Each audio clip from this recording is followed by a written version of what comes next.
Assalamu alaikum everyone and welcome back. In our first lecture, we examined two powerful forces shaping logistics and supply chains, population growth and urbanization. We saw how growing populations create rising demand for resources, while urban growth transforms economies but also creates congestion, poverty, and logistical stress. Today, we turn to a resource that is absolutely fundamental to both people and supply chains, which is water.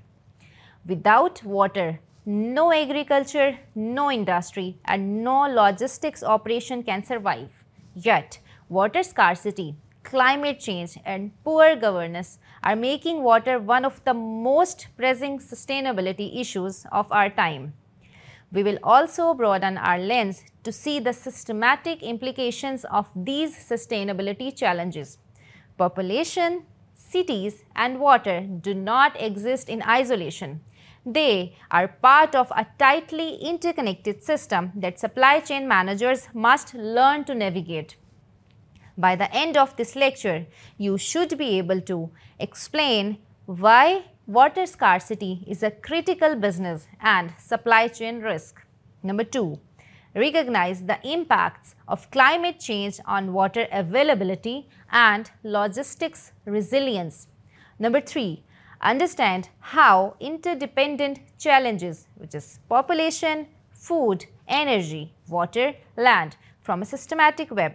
Number 4, apply sustainability principles like the triple bottom line and life cycle thinking to logistics decision making. Let us begin with water. Growing demand and scarcity. Let me ask, do you know how much water is required to make just one cotton shirt? The answer may surprise you. It takes 2,700 liters of water, enough for one person to drink for nearly 3 years. This single example highlights why water is not just a domestic concern but a global supply chain issue. Global water demand. Over the last century, the world's population has tripled, but fresh water demand has grown sixfold. By 2025, an estimated 1.8 billion people will live in regions with absolute water scarcity. This means they will not have enough water to meet even basic needs. This imbalance creates not only humanitarian crisis but also business risk. Logistics and supply chain depend on consistent access to water for agriculture, industry, energy generation, and transport. Sectoral water use. Globally, water use breaks down as follows. Agriculture takes 70% of fresh water withdrawals. Industry approximately 22% and domestic consumption is 8%. This distribution tells us that food supply chains are the largest consumers of water. Meeting future food demand will therefore require much more water, unless we radically change how we farm, process, and distribute products. For example, textile exporters. Considers Pakistan's textile industry, which is the backbone of our economy. Cotton, dyeing, and finishing processes are all water intensive. When droughts reduce water availability, cotton yields fall, costs rise, and global buyers may turn to competitors like Bangladesh or Vietnam. This is not a distant possibility. It has already happened during dry years in Punjab and Sindh. Thus, water is not just an agriculture issue but a strategic supply chain risk for Pakistan's exports. Number 2, climate change and water. Climate change makes the water challenge even more complex. Altered precipitation, rainfall patterns are shifting. Some regions face too little rain while others face too much. This unpredictability disrupts farming schedules, storage, planning, and transport operations. Droughts and flood. Extreme weather events longer droughts and heavier floods are becoming more frequent. For example, you have seen the recent flood 2025. Floods devastated one-third of Pakistan, cutting off supply routes, destroying crops and disrupting entire logistics chain. Globally, floods in Thailand once created a worldwide shortage of computer hard disk drives because several key factors was submerged. Changing seasonality. Even when the total volume of rain remains the same, changes in timing like delayed monsoon create risks. Farmer may miss planting windows, logistic managers may face uncertain harvest flows, and retailers may experience unexpected stock shortages. For supply chains, the implication is clear. Climate impacts on water, disruptions in input, higher costs, and reduced reliability. Number 3. Businesses and supply chain risks. Water is often called the invisible risk in supply chain. Why? Because many firms simply do not know how exposed they are. A 2011 survey found that 38% of companies did not know whether their supply chains were exposed to water risks. This lack of visibility is alarming. It is like driving a truck without knowing whether the fuel gauge is broken. Examples of risk. Number 1. Input shortages. Drought in cotton growing regions reduces supply for textile and fashion industries. Price volatility. Reduced water means lower yields, higher raw material cost, and sudden price spikes. Operational disruptions. Factories depend on steady water supply, like those producing beverages or processed food may have to slow or halt production. For example, Nestle Pakistan, which relies heavily on milk and water-intensive processes, has already recognized this risk. The company works with farmers to promote water-efficient dairy practices by training farmers in irrigation and animal care. Nestle reduces its own supply chain vulnerability while contributing to sustainability. Number 4. Corporate response. Water stewardship. Forward-looking companies are no longer waiting for governments to fix the water crisis.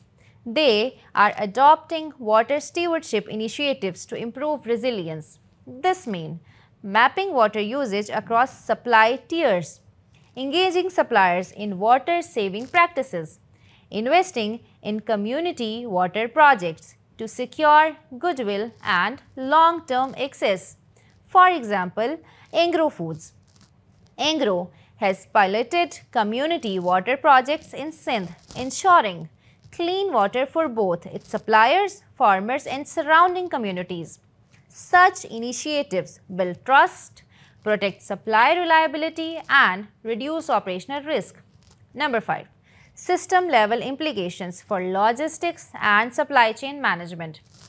So far, we have discussed population, urbanization, and water separately, but in reality, they are interconnected. Let us now zoom out and see the systematic picture. Urgency and systematic integration. Scientific evidence shows that climate change, resource depletion, and ecological degradation are already harming human well-being. Logistics and supply chain management are not passive observers. They are central actors in this drama. Every transport, storage, and procurement decision either mitigates or worsens sustainability challenges. The triple bottom line. You are already familiar with the triple bottom line, which is profit, planet, and people. But in sustainability, trade-offs are inevitable. Logistics managers must transparently balance these objectives. For example, choosing cheaper fuel may improve profit but worsen emissions. Installing solar panels may cost more upfront but improve long-term profit and reduce emissions. Interdependent challenges. Population, urbanization, and water link to broader resource issues. Food and water. Agriculture needs water. Food security depends on both. Energy. Energy generation uses water. Water pumping requires energy. Land. More people require more land, reducing space for water catchments and forests. For supply chain managers, this means thinking across tiers, across lifestyles, and across resource systems. From go and stop to systems thinking, traditionally, logistics has been seen through a narrow lens. Go and stop, which is transport and storage of production. But sustainability reframes logistics as part of a connected system. Transport affects greenhouse gas emissions, congestion, and fuel depletion. Warehousing affects land use, energy consumption, and waste generation. Production affects water use, pollution, and resource intensity. This shift requires a new mindset, systems thinking. Number 7, operational and strategic actions. So, what should logistics and supply chain management professionals actually do? They improve visibility. They map energy and water exposures across supply tiers, knowing where your vulnerabilities are. They adopt life cycle thinking. Consider resource use and emissions across the entire product life cycle, from sourcing to disposal. Number 3, water stewardship. Work with suppliers in water-scarce regions to ensure resilience. Number 4, urban logistics innovation. Reduce congestion and emissions by adopting electric vehicles, route optimization, or micro warehousing. Let's take an example of Packages Limited. Packages Limited, a major packaging company in Lahore, reduces resource intensity by recycling production scrap. This not only saves money but also lowers environmental impact, proving how life cycle thinking can be profitable. The need for will and agency. Let's be clear. Finally, the technical solutions exist. The real challenge is political, corporate, and social will. Sustainability requires courage and leadership. Logistics and supply chain management professionals must become vanguards of change, advocating for sustainable governance, designing incentives for suppliers, and collaborating across industries and governments. The future of supply chains will not be shaped only by technology, but by the will of managers like you to push for sustainable practices. So, dear students, today we concluded our exploration of week 4, which was population, urban growth, and water. We learned that water scarcity is one of the most serious sustainability risks for supply chains. Climate change magnifies water risk through droughts, floods, and altered rainfall patterns. Businesses cannot afford to ignore water. They must adopt stewardship and resilience strategies. Systematic integration is essential. Population, urban growth, water, food, and energy are tightly linked, and logistics decisions ripple across them all. As future managers, your challenge is to move from a go and stop mindset to a systems thinking approach, embedding sustainability into every decision. With this, we close this week, and in the coming weeks, we will deepen our understanding of specific sustainability practices in logistics, exploring themes like emission management, green transport, and circular supply chains. Thank you for your attention. And now, I look forward to our discussions in the forum. Thank you again.